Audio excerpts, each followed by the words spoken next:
Welcome back to the Collaborative IEP podcast. I am Ashley Barlow, your host, and I am so happy you're here.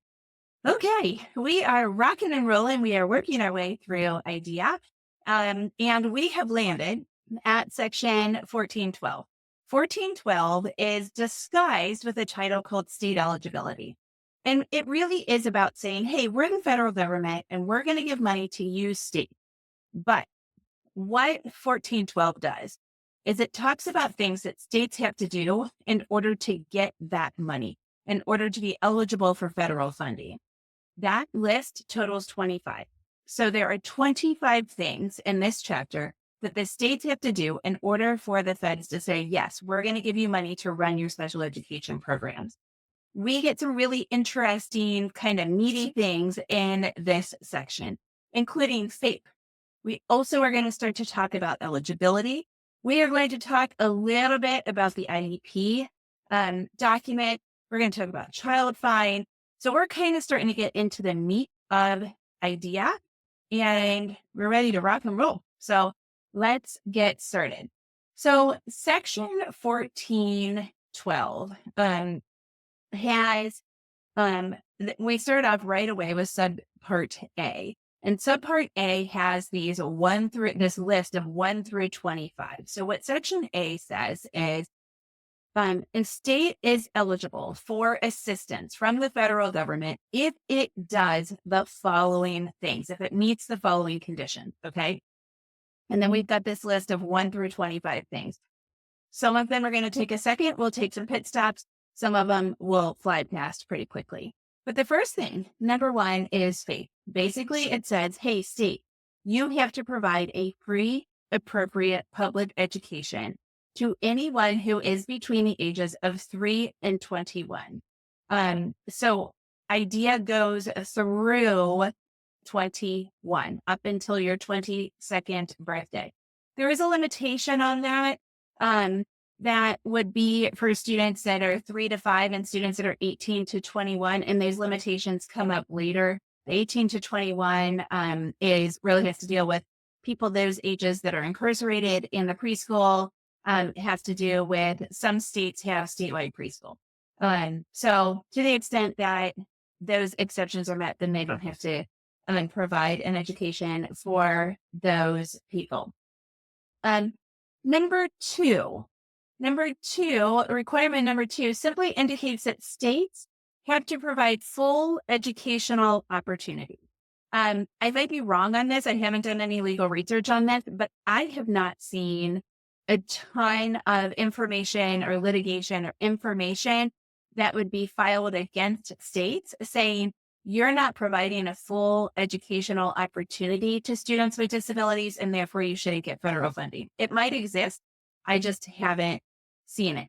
And therefore I didn't look into it because it doesn't seem all that popular to me. But number 3 is a very popular topic. I feel like my glasses are crooked as I'm looking at myself. Sorry. Number 3 is a popular topic, and it is child find.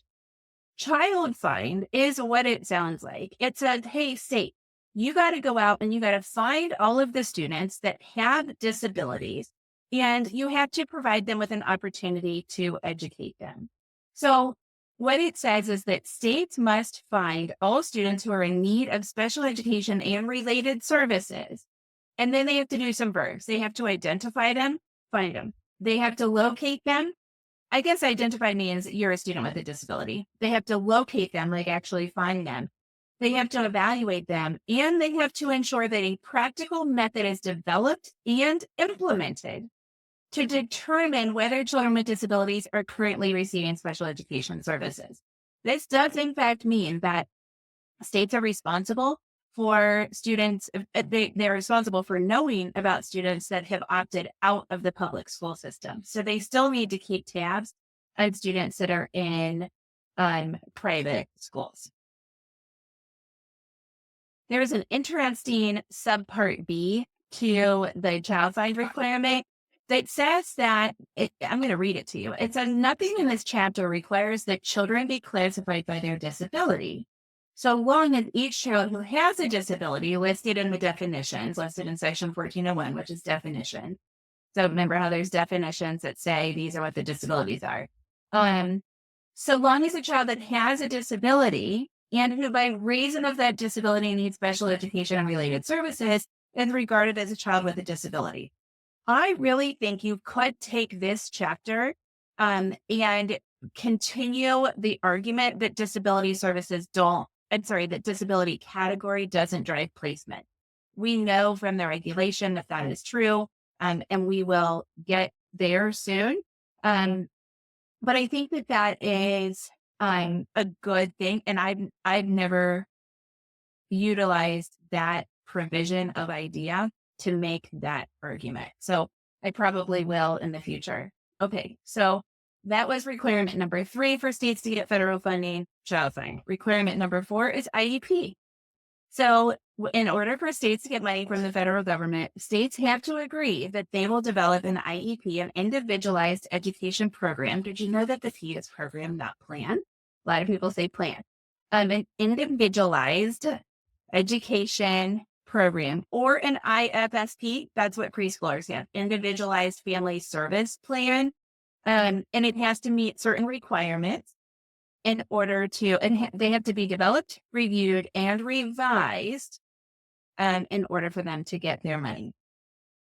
Requirement number 5, states have to ensure, here's our LRE provision. LRE is stuck in this state eligibility thing, which is super interesting.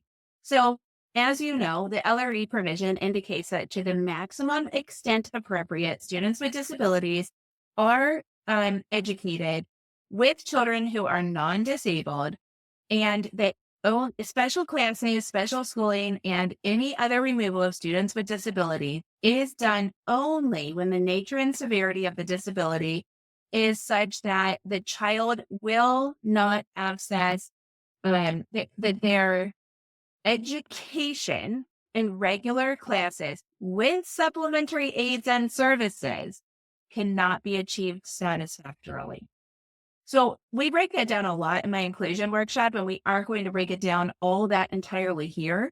But it's really important. The thing that I always take away from that provision of idea is that before we go along that continuum of placements, before we remove a child from a general education classroom or any classroom that they are and go someplace more restrictive, that we layer on supplementary aids and services, because that's what the law says. So that's in section 1412, subchapter A, not subchapter.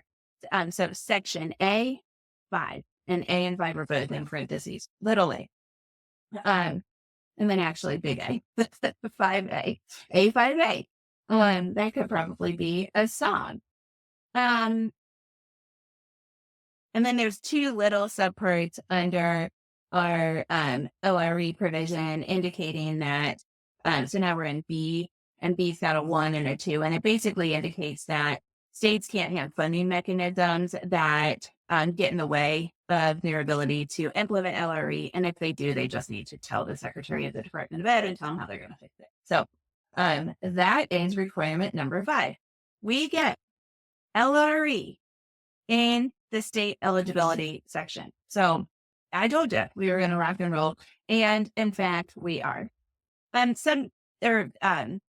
Subsection 6 indicates that states get their money if they have a system in place whereby parents have procedural safeguards available to them. We get into the procedural safeguards in section 1415.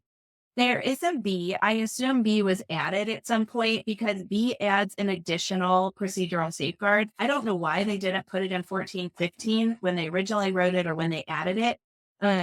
But there's an additional procedural safeguard in 6B, which indicates that any evaluation or testing materials or procedures that use to evaluate and or place kids in special education are selected and administered so as to not be racially or culturally discriminatory. Then it goes on to say that these materials need to be in the child's native language. Super duper important that we're using testing materials that are not discriminatory. I oftentimes reference this when I'm having that IQ testing discussion that we have for students with intellectual and developmental disabilities pretty often, because, can we make the argument that those tests are not normed for that population and are not culturally sensitive to that population? I think it could be a stretch, but I think it's an argument that could be made, and the intent of that argument is similar to the intent of this additional thing. So that is number 6, procedural safeguards. Requirement number 7 is that it's just titled evaluations, and it indicates that states have to evaluate students with disabilities. Easy peasy. Number 8 is pretty easy peasy as well. States have to protect the confidentiality of students with disabilities. That brings us to number 9, which talks about transition to special education from preschool programs. And what it indicates is that states have to ensure that students transition smoothly from their early intervention services into the special education program. It also indicates that schools have to participate in meetings that are set up by the early intervention program in order to ensure that the IFSP gets changed into an IEP by the child's 3rd birthday. So, if your child transitioned from early intervention, like Kentucky, where I live, we had First Steps. We scheduled a meeting from First Steps with our local district's preschool, and we developed an IEP at that time. We did a bunch of evaluations as well. So chapter 10 deals with students that are enrolled in private schools. So again, remember, this section, I'm beating the horse dead, but it's really interesting. Schools or states have to ensure that they follow these provisions regarding students that are in private schools in order to get their federal funding. So we won't really focus on this section, but what it has to do with is the funding and the services that we provide to students when they are enrolled in private schools. There's also information about how our local schools, the public schools, have to maintain the documentation and records regarding those students. But, this is when we hear about itinerant services being done in private schools or for private school children. That is a pretty long section. Again, we aren't going to go through it, but there is quite a bit in there if you are in that position. And certainly if you want more information about that, you want me to do a specific podcast episode on that, just reach out and we can add it to our list. But for now, we're going to move on to section 11, which indicates, which talks about the state educational agency. So that's your state Department of Ed, like in my case, the Kentucky Department of Education. That is responsible for general supervision. So it basically says, in order to get your money from the federal government, the State Department of Ed has to ensure that all of this stuff is met, that everything's running smoothly, and they have to basically be like the general supervisors of any programming within the state. So seems pretty straightforward, but you've got to write it in the law in order for it to make sense. There's also a provision in here regarding states ensuring that the McKinney-Vento Act is fulfilled and that, that meeting our obligations under that law, which provides services to students that are experiencing homelessness. So one thing that you should know about the law is that there's a lot of finger pointing when legal obligations come into play. And little subsection 12 gives us a good example of that. Subsection 12 has to deal with who provides services and who pays for them. And it really is talking about interagency relationships. So let's use an example here rather than kind of walk you through it. Like, let's take a child that needs an AAC device, and that AAC device might be funded by Medicaid. So what it's saying is that there have to be systems in place so that the Department of Education can ensure that the child has access to the AAC device, even if Medicaid's paying for it. And if Medicaid doesn't pay for it, the onus always falls back on the local education agency. Okay.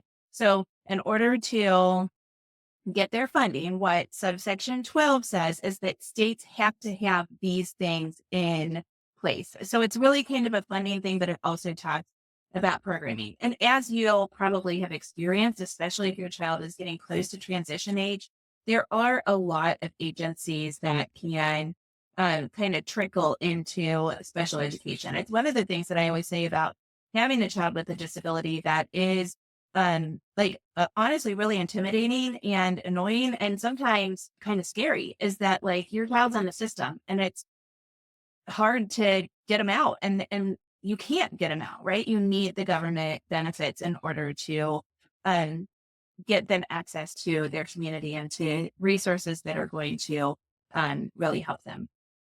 So now we have moved on to subsection 13. And now subsection 13 gives you another little indication that sometimes we see in laws, and that is sometimes they are written with double and triple and quadruple negative. So if you were to read subsection 13, you would see a double negative. What it actually means is that in order for local education agencies, like your local school districts and school divisions, to get funding for special education services from the states, they have to meet certain requirements. And if they are going to withhold that funding, then they have to get notice and they have to have an opportunity for it. Okay, so then 14 talks about personnel qualifications, what teachers and related service professionals have to have. And generally speaking, what it says is that states just have to have some kind of qualification, some policy as to the qualification that professionals need to have in order to appropriately and adequately be prepared and trained to educate students with disabilities. So appropriately and adequately prepared and trained is what the standard is. And then subsection B has to do with paraprofessionals and related service professionals. And it basically says the same thing, that they have to be licensed through the state licensing or certification board, and that they can't have their license, revoked or granted on an emergency basis or anything like that.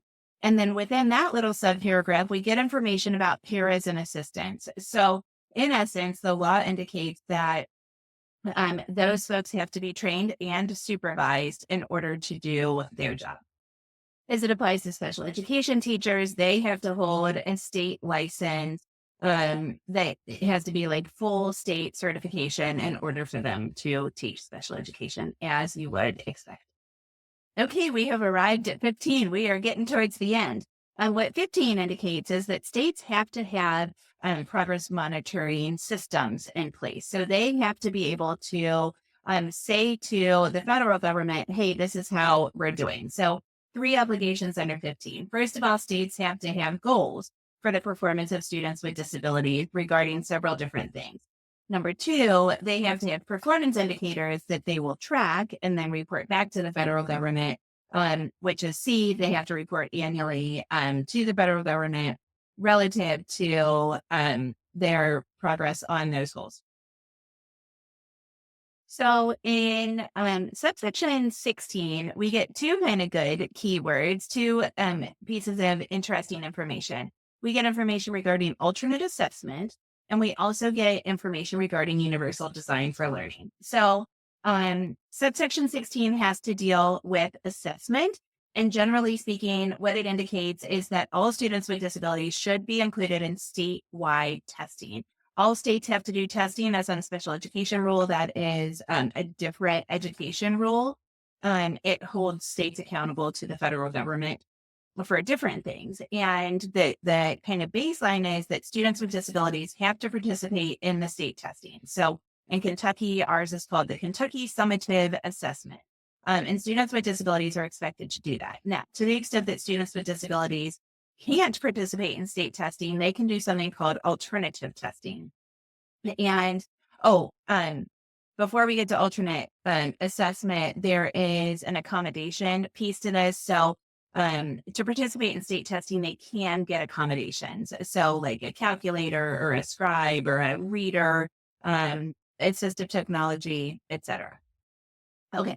So if you cannot participate in state testing, then you can have alternate assessment. And what this provision is indicating is that students that are on, if states have students that are on alternate assessment, they have to have developed and implemented guidelines for determining when alternate assessment is appropriate. And then they have to make sure that they are aligned with the state standards, because we want to make sure that we're assessing students, consistently, and that we're hitting all of the state standards to ensure that they have access to education. And then there's all kinds of provisions regarding reporting, what they have to report. And we're seeing that this reporting is, super, that reporting itself is in jeopardy, right? Because some of the reporting agencies have been really shrunk by the Trump administration. So we're seeing in real time how these reports are disappearing from the internet, whether permanently or temporarily by this administration. But what this regulation or what this statute is indicating is that states have to report this information relative to who's on alternate assessment, and who's on what kind of alternate assessment, et cetera, to the federal government in order to continue to maintain their funding. And then lastly, it indicates that students or that states must use to the best extent possible principles of universal design in developing their assessments to make them accessible to as many people as possible, so that we don't have students with disabilities on alternate assessment. Okay, we're cranking on through. We've reached 17. 17 says that in order to get their funding, states have to agree that they will use the money that they get from the federal government in compliance with the law, in accordance with the law. And they also cannot commingle it. So they can't take state money and local money and federal money and put it all in the same pot. The federal money has to stay in its own pot, which makes sense. 18 addresses what happens when states don't have enough money in 1 year. So what 18 says is, we're going to use real years just to make this make sense. But if a state has a shortage in 2024, let's say they're $20,000 short in 2024, just to make it easy math, because I am bad at math. So if they're $20,000 short, they cannot then use that $20,000 from the 2025 budget, because then that would mess up the 2025 numbers. And it would also mess up how much money they got from the federal government, because then the federal government would think that they needed $20,000 more that they actually don't need, because that goes to 2024. They can apply for a 1 year exception for this because of unforeseen or uncontrollable circumstances. But for the most part, they can't take a shortage from a previous year and apply it to the next year. Okay, 19 and 20 are pretty easy. And what 19 says is that anytime a state is going to issue a policy update, like a new policy or a new procedure, they have to open it for public comment. There has to be adequate notice of hearings, and there have to be public hearings. So you'll see that sometimes, like you'll get an alert that says, that your state, Delaware, is going to try to change such and such regulation or public policy. And so they'll have hearings for them. Those are actually really interesting to go to. I like to go to them and listen to them. 20, I don't know why things are called rules of construction. I'm going to ask my dad that question. That sounds like something that my dad would know. These are the things I used to ask him when I was in law school. My dad's an attorney if you're new here. But anyway, what 20 says is that states can't use money that they get under IDEA to fund state mandated things. And the examples that it uses are student attendance, enrollment, and inflation. They have to use it for special education purposes that are mandated under the federal law, which makes sense. Federal money, federal initiatives. State mandates have to be paid for with state funding. Now, of course, they get grants for that kind of stuff and that sort of thing as well. Okay. 21 says that states, in order to qualify, don't forget, that's what we're talking about. In order to qualify for the federal funding, states have to have things called state advisory panels. I'm actually on Kentucky's right now. I have been, I think, for 3 years. Ours is our acronym is SAFEC, State Advisory Panel for Exceptional Children. In Kentucky, our special education phrase is exceptional children. So these things are made up of people with disabilities, teachers, parents of people with disabilities, administrators, kind of like the similar makeup to IEP teams. And what they are supposed to do is they are supposed to advise your state Department of Ed or your state agency about unmet needs for students with disabilities. They're supposed to participate in public comment. They're supposed to help with the, kind of evaluation of the data set. Um, they're supposed to help states with any corrective action. If the feds come down and say, hey, you need to do this, the advisory panel is supposed to help with that.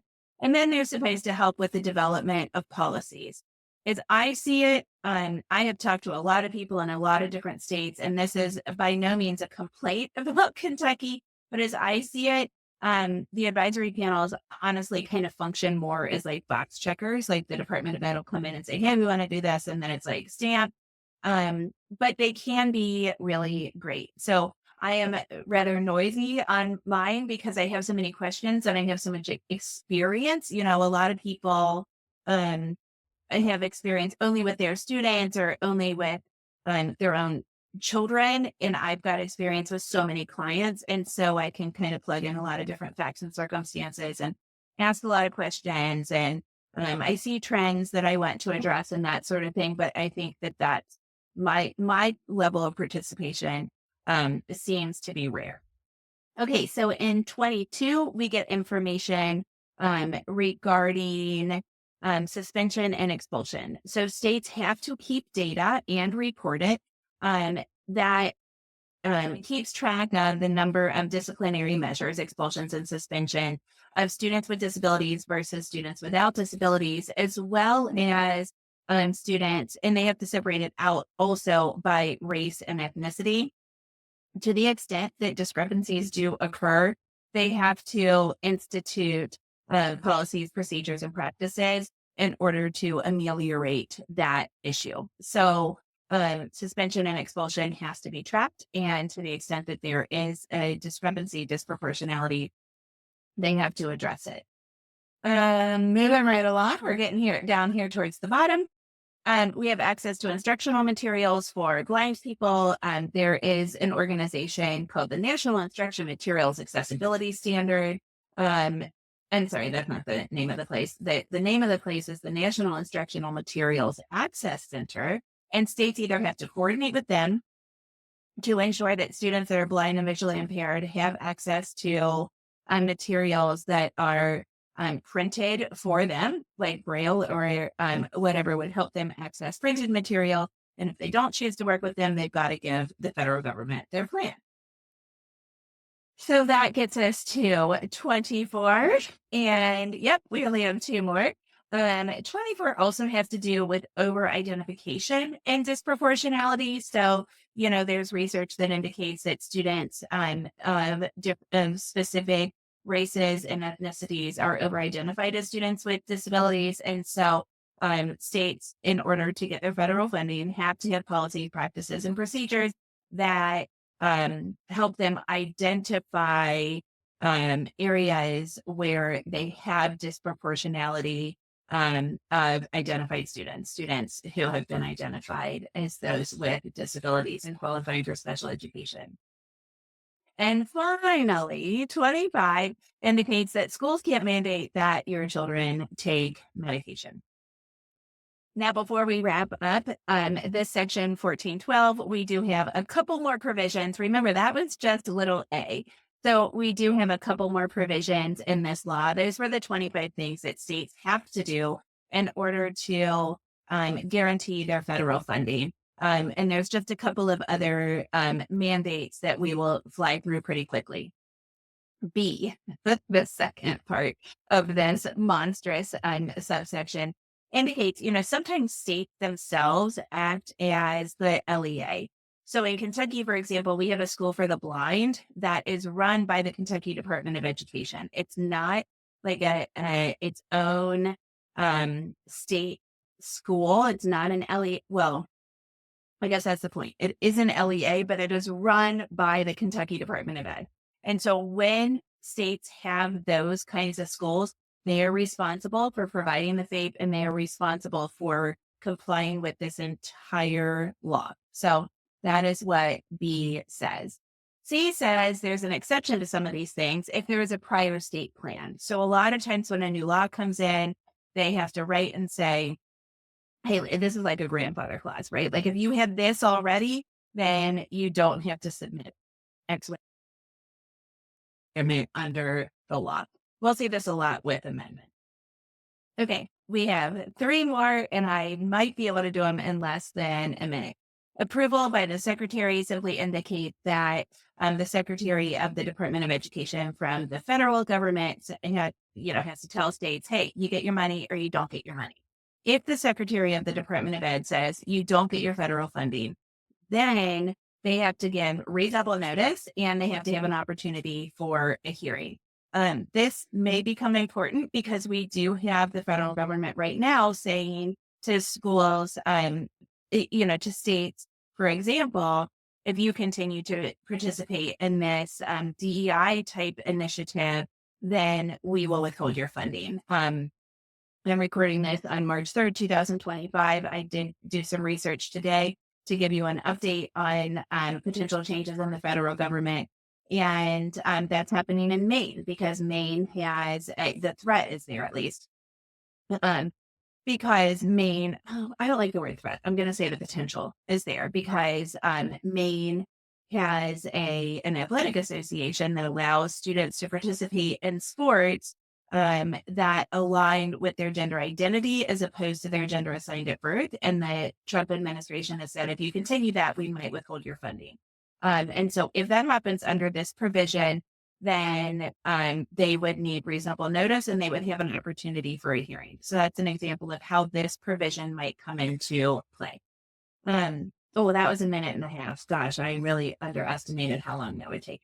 Little e says that states can't keep kids from getting other government benefits like Social Security type benefits if they qualify for IDEA. And then F is our last little subpart, and it deals with the bypass for students that are in private schools. So you have made your way through section 1412 of IDEA. Congratulations. That is a long one. I am very curious to see how long this episode ends up to be. Frankly, it will help us decide what we do moving forward. Because I don't want these to be too long. I really do hope to be able to give you some examples of things that seem kind of nuanced or weird. And I hope to be able to explain the law to you in a way that makes sense. And I am not opposed to breaking these into multiple episodes in order to help them make sense for you. But don't forget, you don't always have to listen to an entire episode all the way through either. So looking ahead, we will move on to 1413 next week. That has to do with LEA eligibility. In order for local education agencies like your schools to get money, then they have to meet certain obligations as well. And we get some good information in that as well. Don't forget that if you missed our special education and advocacy conference, yes, it was our 5th annual. You can still purchase the All Access Pass. The All Access Pass, the AAP, gives you access to every presentation as well as the materials for an entire year. So you get really good access. You can watch as many times as you need. You can watch, rewatch, and take notes. You can watch and cut little snippets out and videotape it and take it to your AP meetings. You can have at it and really get good access to the conference. So that All Access Pass is available now on the website, thecollaborativeiep.com. Guys, I listened to the conference live for the first year ever. I usually look at everything before the conference just to make sure it's good, right? But I had great confidence, and I always have great confidence in the speakers I choose. But like this year, it was people that like I had talked to a lot about their topic, or I had heard them present their topic, or they're like now a very close friend of mine. And so I was like, yes, I am going to watch it live because it just made sense efficiently to do it that way. And holy smokes, I was blown away. I was like, oh my gosh, if only I'd known in advance how amazing this was, I could have marketed it better. Um, Megan Pinchback's presentation on reading is like, you guys, I hear her give a half day. It was like an all day session at COPA, but she did the majority of the morning. And I swear in 45 minutes, she gave us something that was as good as what she did to all advocates and attorneys in a half a day. Like her presentation is just so meaty, so much information on the science of reading and dyslexia interventions. And holy cow, it was so good. All of the information on PDA I thought was so interesting. I was so happy that Dr. Joy talked about histamine intolerance. I loved how Taylor's went with the presentation by Lisa and Jessica about kind of like basics, what is PDA, and then how to get an IEP that is specific to PDAers and how to advocate for that. I thought that was a really beautiful combo. um I love Brandy is a new presenter to us, and I loved her thing on MDRs and discipline, especially because I'm seeing so many discipline cases right now. And don't forget, of course, I loved every other topic, but don't forget that I have um it's 3 of the IEP Guru Academy videos in there, and I did that intentionally, in case you're interested in the conference and you're also interested in the IEP Guru Academy. I wanted to make sure to make those accessible to you so that you had a kind of like sneak peek, but a very thorough sneak peek because you get 3 of them. So I hope that you enjoyed the conference if you were able to attend. Thank you if you were. And I really invite you to buy that all access pass and get access for a year. And I will see you next week, same time, same place. Have a great week.